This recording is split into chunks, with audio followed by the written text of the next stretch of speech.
말씀의 제목을 더 높은 삶을 추구하십시오라고 정해봤습니다.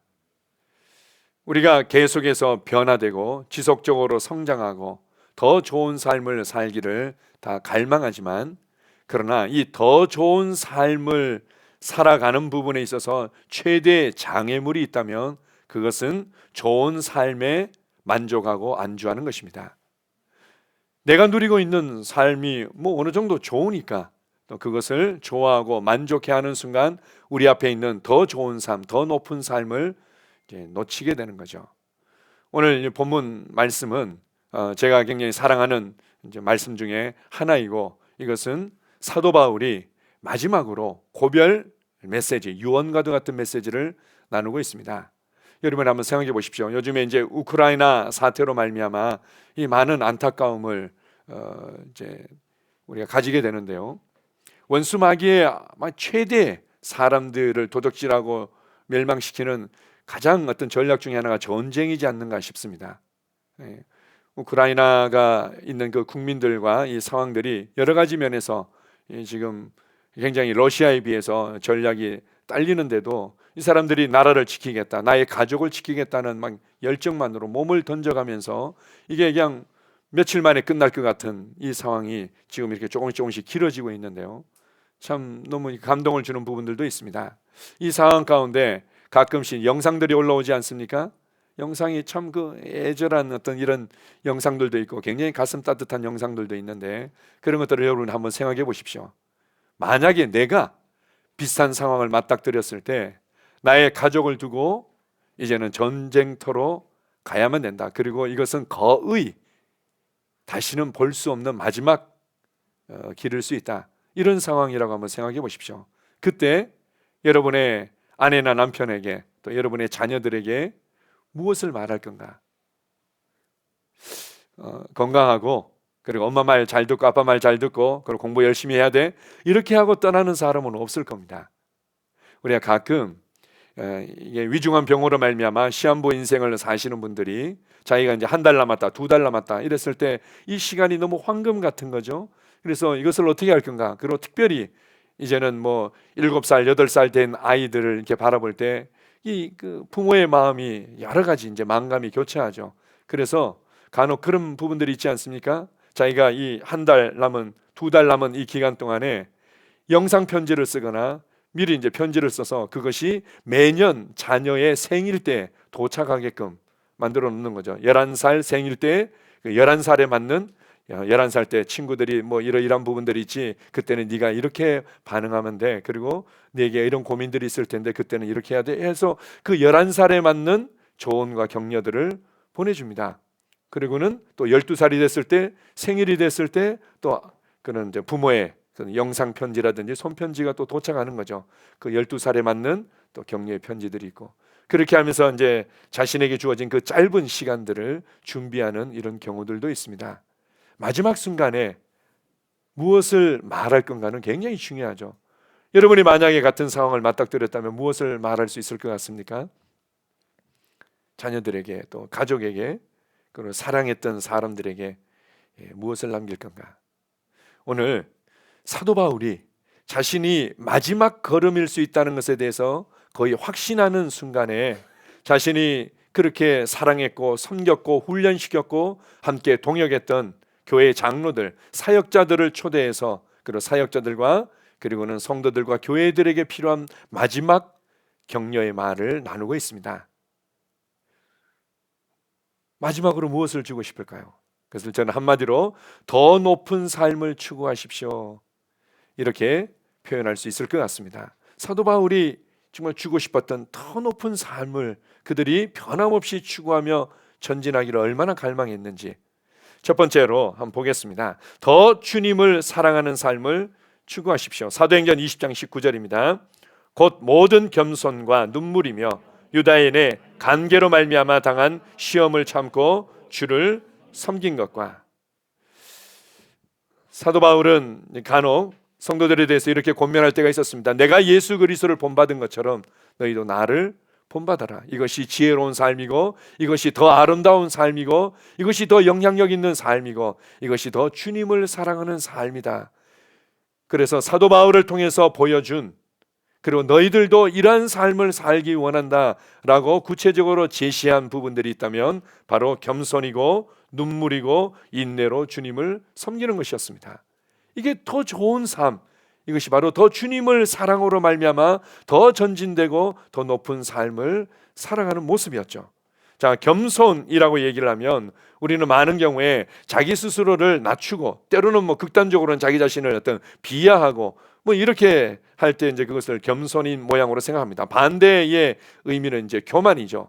교만하면 뭔가 으스대고 자기 자신이 잘난 체하고 그리고 가진 것들을 자랑하고, 이것을 교만이라고 생각하는데 성경적인 관점에서는 조금 그 강조점이, 포인트가 좀 다릅니다. 겸손은 바로 나의 길에서, 나의 뜻에서 물러서서 주님께 먼저 묻고 경청하는 삶인 것입니다. 나의 계획이 있죠. 나의 목적이 있고, 나의 추구가 있고, 나의 어떤 생각들이 있는데 거기서 물러서서 먼저 하나님께 묻고 하나님의 음성에 경청하는 것, 이게 바로 이제 겸손한 것이고, 다른 표현으로는 하나님의 말씀에 대해서 아멘 하는 것, 이것이 바로 겸손한 것이라고 할 수 있습니다. 자, 보십시오. 원수 마귀가 교만함으로 말미암아 타락했고, 또 본인이 타락한 그런 본성을 따라서 아담과 하와를 유혹하는 장면이 나옵니다. 아담과 하와를 유혹했습니다. 어떻게 유혹했습니까? 지가 제일 잘하는 거, 또 지가 타락한 걸로 유혹한 거죠. 아담과 하와를 교만하게 만든 거죠. 어떻게 교만하게 만들었습니까? 스스로 생각하고, 스스로 판단하고, 스스로 선택하고, 스스로 책임지고자 했던 겁니다. 하나님과 그분의 말씀을 머리로 삼기를 거절하고 본인이 머리가 되고자 하고, 이 말씀과 독립되어져서 스스로 생각하고, 스스로 판단하고, 스스로 선택하고, 스스로 책임지고자 한 것, 이게 바로 교만한 거죠. 이것을 성경에서는 거역한 것이다. 하나님께 대해서 이게 거역하고 그리고 대적한 것이다. 이렇게까지 표현할 수 있는 겁니다. 그래서 우리가 이렇게 나의 아주 촘촘한 계획들을 세우고 또 점검하고 그렇게 해서 아주 철저한 삶을 살아가는 거, 우리 때때로 그런 것들이 필요할 수 있겠지만 많은 경우에는 겸손한 삶이 더 지혜롭고 겸손한 삶이 더 탁월한 모습으로 우리를 전진시킨다는 거죠. 내 길에서 물러서서 먼저 하나님께 묻고 하나님께 경청하는 겁니다. 그리고 내가 느끼고 내가 경험하고 내가 판단하는 것이 있지만 하나님의 말씀이 그렇다고 하면 그런 것으로 그냥 아멘 하는 거죠. 하나님께서 우리와 함께 하신다. 아멘. 하나님이 우리의 목자가 되신다. 아멘. 하나님께서 우리를 돌보고 계시기 때문에 염려를 거절해라. 아멘. 하나님께서 교회를 통해서 하나님의 놀라운 충만과 공급들을 우리 가운데 흘려보내고 계신다 할 때 그냥 아멘. 믿음의 교제를 통해서 우리 안에 있는 것들을 인식하게 되면서 우리는 그리스도께 이르고 그분의 은혜 가운데 더욱더 누리게 된다. 그냥 아멘. 방언으로 말할 때 우리 안으로부터 건축이 일어나고 우리를 충전하며 담대케 한다. 그냥 아멘. 그냥 아멘. 아멘. 아멘. 아멘. 이것이 바로 겸손한 모습인 것입니다. 이렇게 살아가는 게 생각이 없고 그리고는 뭔가 계획이 없는 것이 아니라 오히려 더 지혜롭고 탁월한 삶으로 전진할 수 있는 거죠. 자, 두 번째로 사도 바울이 그들에게 보여준 아름다운 삶과 이 권면들이 있다면 바로 눈물의 삶이었습니다. 우리가 눈물하면 너무 힘들고 어렵고 또 내 자신의 신세가 처량해서 자기 연민에 흘리는 눈물들이 많이 있죠. 아무도 나를 알아주지 못해요. 그리고 정말 나를 이해할 수 있는 사람은 아무도 없어요. 내가 이렇게 힘든데, 이렇게 하면서 흘리는 눈물들이 있는데 그것은 너무 인간적인 눈물이고, 여기서 말하고 있는 눈물이라는 것은 바로 하나님의 사랑과 구원의 은혜의 감격에서 흘리는 눈물입니다. 그리고는 잃어버린 영혼들에 대한 긍휼과 그들을 위해서 기도하면서 흘리는 눈물이죠. 우리가 교회 가운데서도 가끔 이제 눈물의 여왕이라고 이렇게 별명을 붙이는 사람들이 있는데요. 얘기를 하다 보면 그렇게 흘려. 저도 이제 저희 아내가 이제 그런 부분에서 눈물이 많다 보니까 이제 처음에는 대체 어떤 지점, 어떤 포인트에서 눈물을 흘리는지 이 감을 잡을 수가 없었는데 본인도 얘기해주고 저도 이렇게 지켜보니까 알겠더라고요. 그냥 하나님의 그 구원의 은혜가 너무 좋은 거죠. 너무 귀하고 감사한 거예요. 우리 예전에 그 사랑받는 찬송가의 표현들을 하면은 405장 나 같은 죄인 살리신 주 은혜 놀라워 어메이징 그레이스라고 얘기하죠. 그냥 놀랍다는 표현 외에는 뭐 달리 할 수가 없는 거예요. 어떻게 내가 하나님이 먼저 나를 사랑하셨고 하나님이 먼저 나에게 손을 내미셨고 하나님께서 먼저 나를 찾아오셨고 하나님께서 먼저 복음을 들려주셨고 하나님께서 이루신 그 모든 것들을 선물로 우리에게 그저 주셨다는 이 은혜들을 생각할 때 나를 대신해서 그분이 죽으셨다는 것들을 생각할 때 감격해하고 눈물을 흘리는 거죠. 아니, 저도 제 자신에 대해서 이 점검이 되고 제가 예전에 비해서 참 눈물이 메말랐다 당연한 것처럼 여기는 거 눈물이 있는 것은 우리를 더 전진시키는 거죠. 더 좋은 삶이다. 그래서 주님의 은혜를 묵상하면서 눈물을 뭐 억지로 쥐어짤 수는 없는 거죠. 그러나 주님의 그 사랑과 은혜들을 묵상할 때 눈물을 흘리는 거 좋은 것입니다. 그리고 영혼들을 생각할 때 안타깝지 않습니까? 저렇게 살지 않아도 되는데 저 자리에 머물러 있으면서 그렇게 원망하고 불평하고 불안해하며 두려워하면서 살 필요가 없는데 그걸 생각할 때마다 눈물이 나오게 되어 있는 거죠. 특별히 리더들 같은 경우 이렇게 영혼들을 위해서 흘리는 눈물이 예전보다 메마르고 식었다면 이제는 사도 바울이 권면하는 겁니다. 전진해라. 더 높은 삶이 있다. 영혼들을 끌어안고 그들 때문에 아파하는 거, 그들 때문에 눈물을 흘리는 것은 놀라운 삶이다. 주님을 사랑한다면 당연히 그러한 삶의 모습으로 나타나지 않느냐 이렇게 말씀하는 것입니다. 세 번째로 이렇게 말합니다. 유대인의 간계로 말미암아 당한 시험을 참고 주를 섬긴 것과 인내로 주를 섬기는 삶이 훨씬 더 지혜롭고 훨씬 더 탁월하고 훨씬 더 아름다운 삶이라는 거죠. 예수 그리스도를 사랑하고 오해와 어려움 가운데서도 변함없이 믿음으로 걷는 삶을 살아가는 것입니다. 유대인의 간계라고 얘기하면 아주 간세한 계략들, 사도 바울에게 아주 집요하게 그냥 더럽고 치사하고 악하게 뭔가 음모를 꾸미고 그것으로 그냥 덮어씌우고 공격하는 부분들이 있었다는 거죠. 사도 바울은 믿음의 사람이고 사랑의 사람이 능력의 사람이기 때문에 그러한 어려움이 없었던 것이 아니라 정말 오해와 많은 어려움이 있었지만 변함없이 믿음으로 그 길을 걸어간 것입니다. 내게 좋게 느껴지기 때문에 내게 뭔가 유익이 되기 때문에 했던 것만 아니라 그냥 변함없이 믿음으로 묵묵하게 걸어가는 거죠. 그것이 미련한 삶이 아니라 훨씬 더 지혜로운 삶입니다. 그러한 삶을 추구하라고 말씀하고 있습니다. 나아가서 주님을 섬기는 모습이 어떤 모습입니까? 영혼을 구원하는 것이고 그들을 말씀으로 양육해서 제자로 삼는 것이고 그리고 삶의 현장에서 예수 그리스도의 빛으로 살아가는 거죠. 하나님의 지혜와 하나님의 능력과 하나님의 사랑과 은혜들을 나타내면서 살아가는 삶의 현장에서 빛으로 살아가는 삶이 바로 주님을 섬기는 삶입니다. 이것을 다른 표현으로 이렇게도 말할 수 있습니다.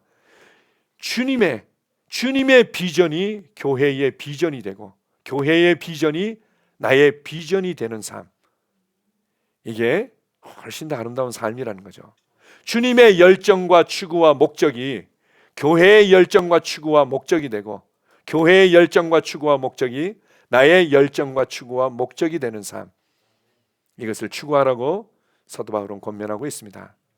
우리가 이제 지역교회의 모습을 보게 되면 주님의 열정과 그 추구와 한 목적이 어디에 있습니까? 영혼들에게 있고 제자를 얻는 데 있고 그리고 이 복음이 땅끝까지 전파되어지는 데 있는데 어떤 교회들은 뭔가 성도들끼리의 교제에만 그 열정과 추구들이 있고 그리고 어떤 활동에만 열정과 추구가 있고 그리고 어떤 뭐 건물을 세워가고 확장해 가는 데만 열정과 추구가 있을 수 있습니다.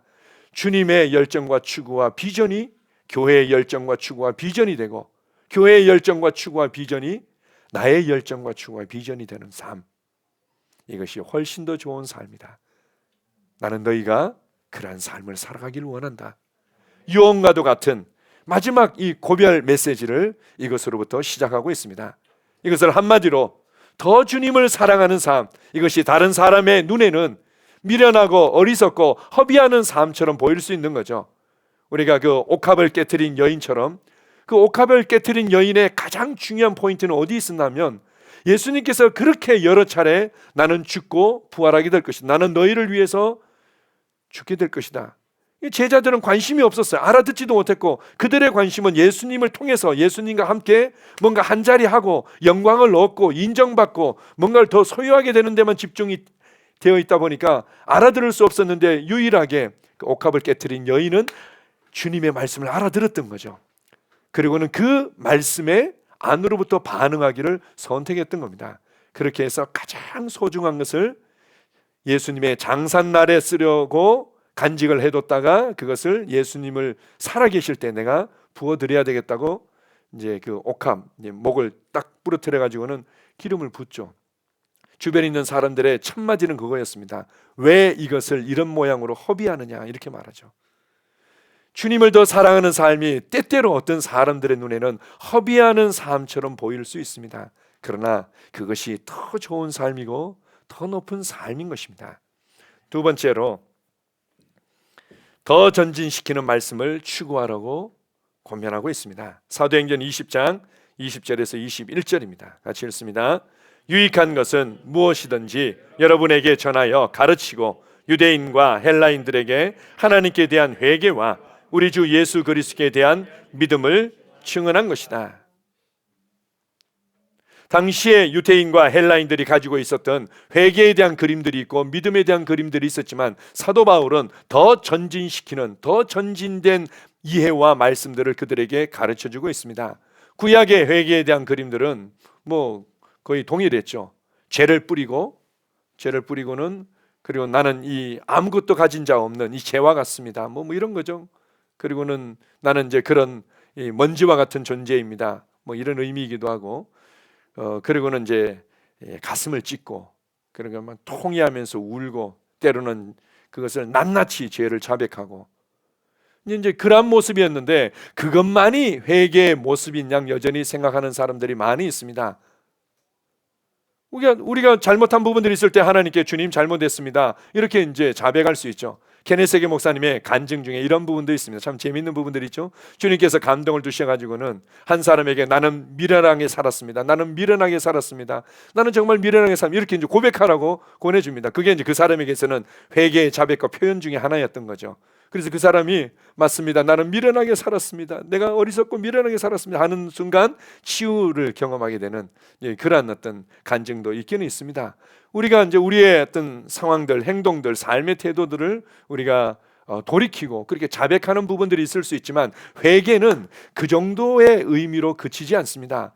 회개는 말 그대로 하나님과 하나님의 말씀을 떠났던 자리에서 돌이켜서 다시금 그 자리에 서는 거죠. 자, 보십시오. 회개라는 것은 뭐 나의 죄를 일일이 다 낱낱이 자백하다가 그래도 속이 후련하지도 않고, 그런다고 내 삶이 해결될 것 같은 믿음이 안 생겨. 그러니까 이제 만들어낸 게, 내가 아는 죄 모르는 죄 뭐 무슨 죄 이거 다 용서해 주시고, 이렇게 하는 게 아니라는 거죠.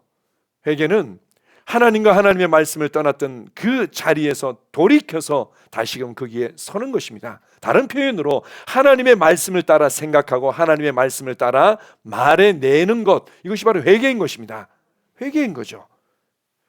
그래서 우리가 하나님의 말씀을 돌이켜서 그 말씀을 따라 생각하고 고백한다면, 어떤 면에서는 우리 매일매일 회개가 필요하고 매일매일 우리는 회개하고 있습니다. 저는 그 누구보다도 아침에 눈을 뜨면서 회개로 시작합니다. 어떻게 해요? 하나님의 말씀을 따라 생각하는 자리로 다시금 내 자신을 돌이키고, 하나님의 말씀을 따라 말하는 자리로 내 자신을 다시금 돌이키는 거죠. 이게 회개하는 거 아닙니까? 우리는 어느 순간 미세하게, 어느 순간 우리의 중심과 방향과 태도들이 말씀과 비껴가 있는 겁니다. 엉뚱한 자리에 가 있어서 아침에 일어났을 때 왠지 그냥 찌뿌둥하고 우울한 것 같고, 왠지 불안한 것 같고, 답답한 것 같고, 그리고는 하나님 뭐 어떻게 하면 좋을까요? 이렇게 시작하는 것이 아니라 그 순간 바로 주님 감사합니다, 주님을 찬양합니다, 주님이 나와 함께 하십니다, 나는 그리스도 안에서 승리자로 살아갑니다, 이렇게 생각하고 말하는 순간 어떤 의미에서는 바로 하나님께 대한 회개의 모습으로 서 있는 겁니다. 돌이켜서 하나님과 하나님의 말씀의 그 자리에 다시금 서는 거죠. 두 번째로 믿음에 관해서 얘기합니다. 주 예수 그리스도께 대한 믿음을 가르쳤던 거죠. 그것도 이것이 성도들에게 유익이 된다면 어떤 모양으로든 그렇게 집중해서 가르쳤던 것입니다. 주 예수께 대한 믿음이 무엇이었습니까? 그들은 육신을 따라 예수님을 아는 사람들이 굉장히 많았습니다. 그리고는 육신을 따라서 예수님께서 겉으로 어떤 이루셨던 일들에 대해서만 집중된 부분들이 있었지만, 사도 바울을 통해서 그가 예수 그리스도는 유일한 구원자이실 뿐만 아니라 보좌에 앉으신 분이다, 권능의 자리에 앉으신 분이고 그분의 이름을 우리 가운데 주셨다. 하늘과 땅과 땅 아래에 가장 위대한 그 이름을 그분은 얻으셨고, 그리고 그 이름을 우리에게 주신 분이다. 예수 그리스도께 대한 어떤 믿음을 가지고 있습니까? 예수 그리스도에 대한 믿음들을 가지고 있죠. 보통 예수님께서 왜 죽으셨습니까? 이러면은 우리가 늘 항상 고백하는 게 우리의 죄를 용서해 주시기 위해서 오셨습니다. 그리고 우리의 죄를 용서해 주시기 위해 죽으셨습니다. 우리가 이제 거기에 머물러 있을 수 있는 거죠. 우리를 전진시키는 더 전진된 말씀들이 있습니다. 당연하죠. 예수님은 우리의 죄를 위해서 오셨지만 그것에 머물러 계시지 않았습니다. 우리에게 새로운 생명을 주시기 위해서 그 과정을 통과하셨고, 그뿐만 아니라 우리에게 하나님의 통치, 하나님의 왕국을 가져오기 위해서 이 땅에 오셨던 것입니다. 그리고 하나님의 생명을 가진 하나님의 아들들은 말이야 이렇게 살아가는 거야 라고 친히 본이 되고 모델이 되고 하나의 틀이 되기 위해서 오셨던 것입니다. 이제 이런 부분에 있어서 우리가 계속 전진하는 거죠. 전진하는 거. 예수 그리스도에 대한 믿음을, 어떤 믿음을 가지고 있습니까? 성경에 보면은 주는 영이시니 주의 영이 계신 곳에는 자유함이 있느니라. 고린도전서 15장에 보게 되면은 첫사람 아담은 산 혼이 되었다는 같이, 산 영이 되었다는 같이 마지막 아담 예수 그리스도는 생명을 주는 영이 되었다, 이렇게 말씀하십니다. 이제 예수 그리스도와 그분에 대한 우리의 관점과 믿음은 계속해서 전진해서 어떻게 해요? 예수님은 성령 안에서 성령님을 통해서 이제는 생명을 주는 영으로 우리와 함께 하고 계시고 우리를 통해서 생명을 흘려 보내고 계십니다. 이제 내 안에 나의 생명이 되셨고 나의 모든 것이 되신 거죠. 자, 보십시오. 우리가 이제 고린도전서 1장 30절 말씀으로 우리가 예수 그리스도에 대한 믿음을 또 새롭게 할 수 있습니다. 너희는 하나님께로부터 나서 그리스도 예수 안에 있고 예수는 하나님께로부터 나와서 우리에게 지혜와 의로움과 거룩함과 구원함이 되셨나니, 이렇게 말씀합니다. 이제는 예수 그리스도가 나의 의로움이 되셨고 예수 그리스도가 나의 거룩함과 지혜와 구원이 되셨기 때문에 이제는 우리가 그분에 대한 믿음을 이렇게도 고백하는 거죠. 그분이 나의 의로움입니다. 어떻게 고백할 수 있습니까? 나는 예수님만큼 의롭습니다. 이렇게 담대히 말할 수 있는 겁니다. 나는 예수님만큼 의롭습니다. 무엇이요? 나의 행동이요? 나의 말이요? 아니죠. 나의 행동과 나의 말들은 계속해서 변화되고 성장하는 이 성장의 과정을 통과해야 되지만 나의 진짜 속사람, 나의 본질, 나의 생명과 본성은 바로 예수 그리스도의 의로운 생명으로 다시금 태어났기 때문에 나는 그렇게 고백할 수 있는 겁니다. 이것이 예수 그리스도에 대한 믿음이죠. 그래서 나를 전진시키는 그 믿음에 우리가 더 집중하고 전진하는 것입니다. 또한 우리 사도행전 20장 24절에서 25절을 같이 읽습니다. 내가 달려갈 길과 주 예수께 받은 사명 곧 하나님의 은혜의 복음을 증언하는 일을 마치려 하면은 나의 생명조차 조금 더 귀한 것으로 여기지 아니하노라. 보라, 내가 여러분 중에 왕래하며 하나님의 나라를 전파하였으나 이제는 여러분이 다 내 얼굴을 다시 보지 못할 줄 아노라. 주 예수께 받은 사명이 바로 은혜의 복음을 증언하는 것이었습니다. 자신의 생명보다도 더 귀하게 여기고 자신이 혼심을 다해서 달려가는 그 열정이 무엇이었냐면 은혜의 복음을 전하는 거였죠. 우리가 이제 가끔 이제 새로운 피조물에 관해서 이제 언급을 합니다. 새로운 피조물은 이 성경에서 말씀하고 있는 정말 그리스도 안에서 나의 정체성에 대한 아주 놀라운 표현이고 이것은 우리에게 좀 더 전진된 이해들을 주고 있습니다. 그런데 동시에 사도 바울이 자신의 복음이라고 표현하고 자신의 가르침에 대해서 가장 많이 언급했던 말씀이 있다면 그것은 바로 은혜의 말씀, 은혜의 복음이라는 표현입니다. 사도 바울은 이 은혜의 복음을 정말 전하는 일에 열정이었고 이것이 성도들을 전진시키고 성도들을 더욱더 더 탁월하고 영향력 있게 만든다는 것을 잘 알았습니다. 은혜의 복음을 좀 쉽게 표현하면 예수 그리스도를 통해서 이루시고 주신 관계와 선물들에 관한 메시지죠. 예수 그리스도를 통해서 이미 이루셨고 예수 그리스도를 통해서 이미 주신 그 관계와 선물에 관한 부분들이 바로 은혜의 복음인 것입니다. 조금 더 구체적으로 바로 이미 받은 위치와 자격, 이미 소유한 생명과 번성과 능력과 축복에 관한 메시지죠. 여전히 당시에는 이 유대교적인 배경들을 가지고 있습니다. 그들이 뭔가 수양하고 개선하고 노력하고 계명을 충분히 지킬 때 하나님께 복받을 자격이 있다. 이렇게 해서 그들의 모델 중에 하나가 바리새인들이었죠. 그들의 행동과 겉으로 드러난 모습이 충분히 그런 조건을 갖춰야만 되기 때문에 그런 모습이었습니다. 그리고 교회 안에서도 그 비슷한 영향들을 가지고 있을 때 사도 바울은 아주 담대히 선포했습니다. 우리는 도달하기 위해서, 소유하기 위해서, 복받기 위해서, 자격을 갖추기 위해서 노력하는 자들이 아니라 이미 자격과 그 위치들을 소유한 자들이고 이미 생명과 번성과 능력과 축복을 받은 자들이다. 우리는 거기서 시작한다. 이렇게 말씀하는 거죠. 주중에 제가 이제 교제하면서 그런 부분들이 있었습니다. 가끔 우리가 의에 대해서 우리가 이제 헷갈려하는 부분들이 있는데 많은 사람들이 의하면 의로운 사람, 의롭다 하면은 행동을 먼저 생각합니다. 그래서 이 사람이 나쁜 짓을 하면 당신은 죄인. 죄인은 심판받는데요? 그럼 어떻게 해야 돼요? 네가 의롭게 살면 너는 의인이 될 거야. 이게 이제 종교적인 관점이죠. 나쁘게 살았으니까, 잘못을 했으니까 너는 죄인이야. 그래서 너는 심판받아야 돼. 안 받으려면요? 그럼 네가 의롭게 착하게 살아야지. 그러면 너 의로운 사람이 돼. 늘 이런 관점들 가운데서 또 하나님과 우리 사이의 관계를 이해하는 부분들이 있습니다. 이 기독교적인 관점, 성경의 관점은 그게 아니죠. 우리가 하나님과 하나님의 생명을 떠나서 죄인이 됐기 때문에 죄를 짓는 겁니다. 반대로 의로운 생명과 번성으로 다시금 태어났기 때문에 의롭게 살 수 있는 길이 열리는 거죠. 그래서 이 의에 대해서 한번 보십시다. 의라는 것은 하나님께서 우리에게 주신 놀라운 이 생명과 이 의의 이 선물의 한 부분인데, 이 의는 한마디로 얘기하면 옳다 이런 의미죠. 옳다. 그러나 내가 볼 때 이 정도면 잘 사는 거 아니에요? 이 정도면 하나님 앞에 복받을 자격이 있는 거 아니에요? 이게 아니라 다른 사람이 볼 때 저 사람이 복을 안 받으면 하나님께서 저 사람을 축복 안 해주시면 누굴 축복해 줘요? 라고 다른 사람들의 기준에 옳은 것이 아니라 하나님께서 보실 때 옳은 것, 이게 바로 의라는 거죠. 이제 우리는 다른 표현으로 우리 서울대학교 한번 생각해 보십시다. 서울대학교에 어떤 사람이 다니고 있습니다. 다니고 있는데 내가 봤을 때는 이 사람은 실력도 안 되고 자격도 안 되는데 서울대학교 왔다고 다닌다고? 그건 불법인 거죠. 근데 서울대학교 들어왔는데 이 사람이 불법도 없어. 그리고 전혀 문제될 게 없는데 서울대학교 다닌다는 얘기는 이건 옳은 거죠. 옳은 겁니다. 왜냐하면 이미 자격을 갖췄고 실력을 갖췄고 그 기준을 통과했다는 의미죠. 그 사람이 서울대학교 다니는 것은 옳은 일이야. 그런데 자격도 실력도 안 되는 사람이 어떤 모양으로 뭐 뇌물을 줬든 안 그러면 뭐 위조를 했든 이렇게 해서 서울대학교 들어갔다, 이건 불법인 거죠. 하나님께서 우리를 의롭다고 하셨다는 것은 이미 그건 옳은 것입니다.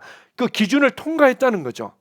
하나님의 임재 앞에 어떠한 열등감이나 정죄감이나 두려움도 없이 담대히 설 수 있는 위치와 자격을 소유했다는 것입니다. 그래서 의라는 것은 하나님의 임재 앞에, 하나님의 영광 앞에 어떠한 정죄감도 열등감도 두려움도 없이 담대하게 설 수 있는 위치와 자격인 것입니다. 이걸 은혜로 주어진 거죠. 뿐만 아니라 의라는 것은, 그리고 우리에게 은혜로 주신 것은 뿐만 아니라 이런 의미가 있습니다. 자, 보십시오.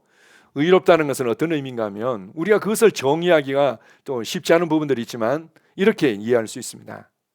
하나님께서 불의하신 것이 있다. 그러면 그분은 하나님이실 수 없는 거죠. 자, 보십시오. 하나님께서 불의한 부분들이 하나라도 있다. 그러면 그분은 하나님이실 수가 없는 겁니다. 왜냐하면 빛만이, 생명만이, 그리고 온전히 의로울 때만이 그분이 하나님이실 수 있는 거죠. 다른 표현으로 그분이 생각하는 모든 것들이 기준이고 오름이고 그분이 말씀하시는 모든 것들이 기준이고 오름인 것입니다. 간혹 어떤 성도들이 신앙생활을 하면서 어려움을 겪다 보니까 하나님 왜 내게 이렇게 하셨어요? 하나님 왜 하나님을 원망할 때가 있습니다. 그 하나님께 그건 원망한다는 의미로 하나님이 불의하다는 의미죠. 하나님은 불의하실 수가 없습니다. 그분이 생각하고 말하고 행하는 모든 것들은 항상 옳게 되어 있습니다. 그것을 우리에게 주셨다는 거죠. 그것은 무슨 말인가 하면 나 역시 내가 생각하고 말하고 행동하는 모든 것들이 항상 옳을 수 있는 본성과 능력을 소유했다는 의미입니다. 하나님께서 우리를 의롭다고 하실 때 뭔가 그냥 그렇게 여겨주면서 너 열심히 이게 살아야 돼 이렇게 한 것이 아니라 위치와 자격을 주셨고 그뿐만 아니라 이 본성과 능력을 함께 주신 것입니다. 이것이 하나님께서 우리에게 주신 의라는 선물이죠. 은혜로 받은 의라는 것입니다. 우리가 이제 간혹 이제 구원파 같은 경우에는 이러한 어떤 위치와 자격에 관해서 너무 극단적으로 많이 강조하다 보니까 이제 곁길로 가는 부분들이 있는데 동시에 우리에게 이러한 본성과 능력이 주어졌기 때문에 우리는 의롭게 생각하고 하나님의 말씀을 따라 의롭게 말하며 의롭게 살아갈 수 있습니다. 이제 이것까지 이제 함께 가는 거죠.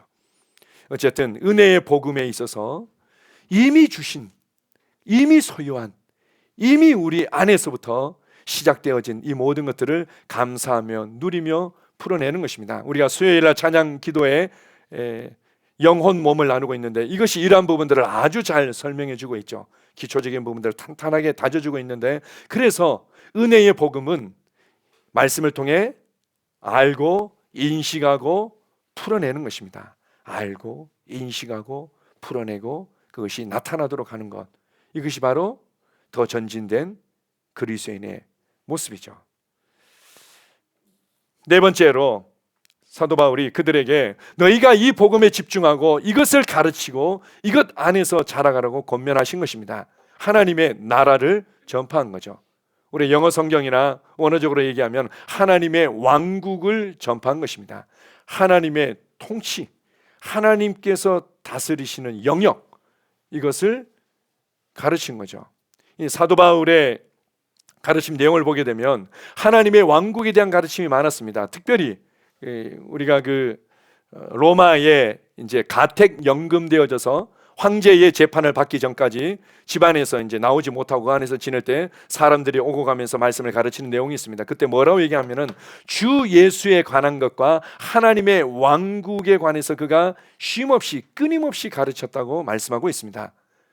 사도 바울은 예수 그리스도에 관한 것과 동시에 그 예수 그리스도의 모든 일들이 무엇에 관한 것입니까? 하나님의 왕국에 관한 거죠. 하나님의 통치에 관한 것이기 때문에 그것을 가르쳤습니다. 그리고는 우리가 이제는 그리스도 안에서 이 땅에 살지만 이 땅에 속한 자가 아니다. 우리는 왕국에 속한 자고 이제는 왕국을 대표하는 대사로 살아가는 자들이다. 이것을 끊임없이 가르쳤던 거죠. 이것이 우리를 전진시키는 겁니다. 자, 이 땅에 임한 그 하나님의 통치, 왕국에 대해서 한번 생각해 보십시오.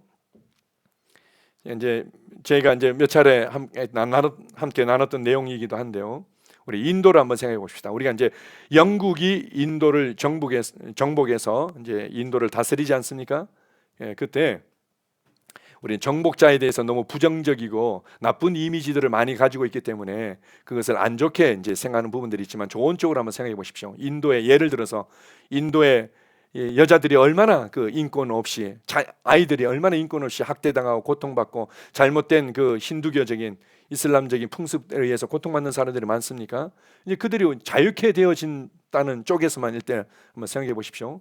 영국이 인도를 정복하는 순간 영국에 있는 그 여왕을 섬기는 백성이 되는 겁니다. 인도 사람들은 다 이제 영국이 그들의 머리가 되는 거죠. 영국의 여왕을 섬기게 됩니다. 그리고 그들이 옷을 이제 입는 것들이 이제 바뀌게 되고 그들의 언어가 바뀌게 되고 그들의 법 체계가 다 바뀌게 되는 거죠. 그리고 그들의 문화도 바뀝니다. 아침에 일어나서 차 마시는 문화로 바뀌고 그리고는 포크나 숟가락을 사용하는 이런 문화들이 바뀌게 되고 이렇게 해서 이제 인도가 또 하나의 이곳 인도양에 있는 영국이 되는 거죠. 영국의 그 여왕의 통치와 영국의 법과 영국의 언어와 영국의 문화가 인도에 임하도록 하는 것, 이것이 바로 바로 이 총독의 역할이었고 대사들의 역할이었던 것입니다. 하나님의 왕국을 전파하고 그 왕국 안에서의 삶을 가르친다는 것은 바로 이러한 대사의 삶과 같은 거죠. 우리는 하늘왕국에서 하늘나라에서 이루어지는 그러한 언어와 그러한 법과 그러한 통치와 그러한 문화들, 그러한 삶의 방식들이 이 땅에 그대로 나의 삶의 현장에 이루어지도록 보냄받은 대사인 것입니다. 내가 어떻게 애쓰든 이곳에 천국의 언어가 적용되어지도록, 천국의 문화와 법이 적용되어지도록. 천국의 법이 뭡니까? 생명의 성령의 법이죠. 천국의 언어가 무엇입니까? 사랑의 언어, 믿음의 언어, 그리고는 그 섬김과 그리고 세움의 언어들이죠. 이제 이런 것들을 나의 세상에 풀어내서 영국이 인도를 영국화한 것처럼 이 땅을 천국화하는 것, 이것이 바로 왕국의 대사들의 삶인 것입니다. 자, 보십시오. 우리가 이제 이번 주에 투표를 하게 되는데요. 이미 사전 투표하신 분들도 있겠지만 동일한 관점에서 보는 겁니다. 우리는 대한민국 시민으로서 대한민국에서 해야 될 권리와 역할들을 해야만 합니다. 이 나라가 너무나 소중하죠. 이 나라 안에서 우리가 해야 될 부분들이 있으면, 그래서 우리는 나라를 사랑합니다. 그러나 동시에 무엇보다도 우선적인 것은 우리는 왕국에 속한 자죠. 하나님의 왕국의 시민이고 그 나라의 대사들입니다. 대사는 무엇을 위해 살아갑니까? 자국의 이익을 위해서 사는 자가 대사인 겁니다. 자국의 이익을 위해서 누구를 지지할 건가?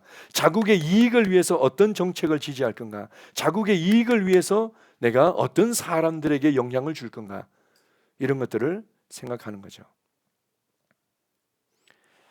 더 전진시키는 말씀을 여러분이 추구하십시오. 회개에 대해서, 믿음에 대해서, 은혜, 복음에 대해서, 하나님의 나라에 대해서, 그것을 사도 바울은 이 에베소 교회 장로들과 또한 성도들이 추구하기를 원했습니다. 자, 세 번째로 제목 한번 읽어보겠습니다. 더 영향력 있는 리더의 삶을 추구하십시오. 자, 사도행전 20장 30절 31절입니다. 또한 여러분 중에서도 제자들을 끌어 자기를 따르게 하려고 어그러진 말을 하는 사람들이 일어날 줄을 내가 아노라. 그러므로 여러분이 일깨어 내가 3년이나 밤낮 쉬지 않고 눈물로 각 사람을 훈계하던 것을 기억하라.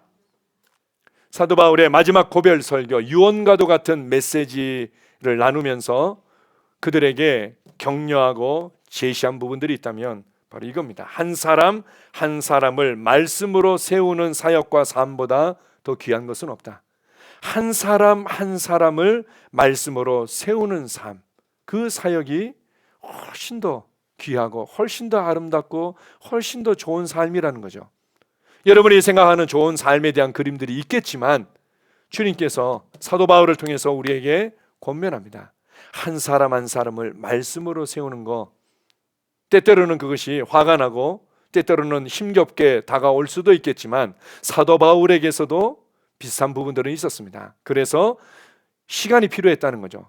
사도 바울도 3년이라는 시간이 필요했고 사도 바울도 때때로 눈물을 흘리면서 이 사역들을 해냈다는 것입니다. 한 사람 한 사람에게 말씀을 넣어주고 그 말씀으로 말미암아 그가 변화되고 주님의 제자로 살아가도록 이끌어주는 것, 너무 귀하다. 자, 사도행전 20장 32절을 같이 읽습니다. 지금 내가 여러분을 주와 및 그 은혜의 말씀에 부탁하노니 그 말씀이 여러분을 능히 든든히 세우사 거룩하게 하심을 입은 모든 자 가운데 기업이 있게 하시리라. 우리가 셀 리더라고 꼭 타이틀을 가져야만 리더가 아니죠. 다른 사람에게 영향을 주고 다른 사람들을 이끌어주고 있다면 그 사람은 다 리더인 것입니다. 더 영향력 있는 리더의 삶의 모습 중에 하나가 주와 그 은혜의 말씀을 추구하며 붙들도록 도와주는 것이죠. 이게 어떤 말씀인가 하면 우리가 영적으로 어릴 때는 그 사람이 내 말을 듣고 나를 의지하고 나를 따르고 나를 좋아해주고 그리고 또 그렇게 하면 할수록 그런 신뢰와 존중 가운데 또 좋은 어떤 공급과 영향을 끼칠 수가 있습니다. 그렇지만 궁극적으로는 그것은 일정 기간일 뿐인 거죠. 스스로 주님과의 관계를 발전시키고 스스로 은혜의 말씀으로 말미암아 성장하도록 이끌어 주어야만 된다. 리더, 더 영향력 있는 리더의 삶이 있는데 결국은 내 품 안에 두고자 만들지 말고 주와 그 은혜의 말씀에 자꾸 맡겨라. 스스로 주님과 그 은혜의 말씀을 통해서 성장하고 전진하도록 이끌어 주라고 권면하고 있습니다. 우리가 이제 자녀들을 키우다 보면 2살, 3살, 4살 내 품 안에서 모든 것에 엄마에게 묻고 엄마에게 의지하고 엄마만을 좋아하고 엄마만 쳐다보고 너무 행복하죠. 그냥 삶이 힘들고 어려워질더라도 그렇게 자기를 의지하고 기대하고 쫓아와주는 자녀가 있다는 것만으로도 격려가 되고 위로를 받고 이제 새 힘을 얻죠. 특별히 이제 막내들 같은 경우는 더 이쁜 경우들도 있는데, 그런데 결국 부모라면 얘가 초등학생이 되고 중학생이 되고 고등학생이 될 것들을 기대하면서 그 수준에 맞게 아이를 이끌어 줘야 되는 거죠. 마찬가지로 주와 그 은혜의 말씀을 따르도록 돕는 사역이 더 지혜롭고 좋은 삶이라는 것입니다. 자, 마지막으로 사도행전 20장 35절입니다. 같이 읽습니다. 범사에 여러분에게 모본을 보여준 바와 같이 수고하여 약한 사람들을 돕고 또 주 예수께서 친히 말씀하신 바 주는 것이 받는 것보다 복이 있다 하심을 기억하여야 할지니라. 사도 바울은 참 누구보다도 열정적이었고 특별한 삶이었지만 동시에 나만 살아낼 수 있는 삶이 아니라 그것이 바로 예수 그리스도의 삶이었고 너희들도 이것이 더 복된 삶임을 알고 기억하라고 권면하고 있습니다. 어떤 삶이요? 주는 삶. 때때로 주는 것들이 손해보는 것 같고 때때로 주는 것들이 좀 이렇게 싫어지기도 있을 수 있겠지만 위로받고 치유받고 공급받고 인정받고 섬김받고 이것보다 위로해주고 섬겨주고 치유해주고 공급해주고 돌봐주고 이것이 훨씬 더 좋은 삶이다. 이것이 훨씬 더 복된 삶이다. 이것을 기억해라. 잊어버리지 마라. 우리가 점점 성장해 가고 또 사람들의 어떤 존중과 인정을 받으면 받을수록 우리는 받는 삶에 익숙해질 수 있는데 그게 아니라 주는 삶을 즐거워하고 주는 것에 감사하는 삶이 되라고 권면하고 있습니다. 이것이 사도 바울이 맨 마지막으로 던져준 권면이었죠. 주님께서 말씀하셨고 주님께서 본을 보여주시지 않았느냐. 주는 것이 받는 것보다 복이 있다. 여러분은 어떤 고백을 남기고 싶습니까? 더 높은 삶을 추구하십시오 라는 것처럼 저도 저희 가족들이 저에 대해서 제 삶을 평가한다면 여러 가지 마음에 안 드는 부분이나 그러나 또 존경스러운 부분이나 여러 가지가 있겠지만 저는 이렇게 오늘 말씀을 근거로 이렇게 이제 3가지로 기억하고 그것을 제 묘비에 새겨줄 수 있다면 참 감사할 것 같습니다. 주님을 뜨겁게 사랑했던 사람, 하나님의 말씀을 즐거워했던 사람, 주는 삶을 감사했던 사람. 이것이 더 좋은 삶이고 이것이 더 아름답고 더 높은 삶임을 말씀하고 있습니다. 좋은 삶에 머물러 있지 마십시오. 내가 느끼는 좋은 삶에 머물러 있지 마시고 주님을 뜨겁게 사랑했던 사람으로 하나님의 말씀을 즐거워했던 사람으로 제가 이 말씀을 이렇게 준비하고 고백하는데 제가 E.W. 캐년 목사님이 생각이 나고 너무 제가 좀 부끄러운 모습이 들었습니다.